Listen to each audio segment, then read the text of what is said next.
بسم اللہ الرحمن الرحیم۔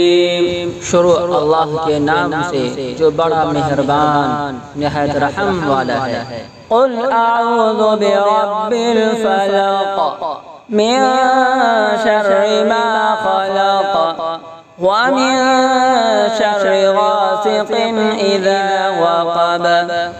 اے نبی صلی اللہ علیہ وسلم، آپ کہہ دیجئے میں صبح کے رب کی پناہ مانگتا ہر اس چیز کے شر سے جو اس نے پیدا کی، اور اندھیری رات کے شر سے جب وہ چھا جائے، وَمِن شَرِّ النَّفَّاثَاتِ فِي الْعُقَدِ، اور گرہوں میں پھونکے مارنے والیوں کے شر سے، وَمِن شَرِّ حَاسِدٍ إِذَا حَسَدَ، اور حسد کرنے والے کے شر سے جب وہ حسد کرے۔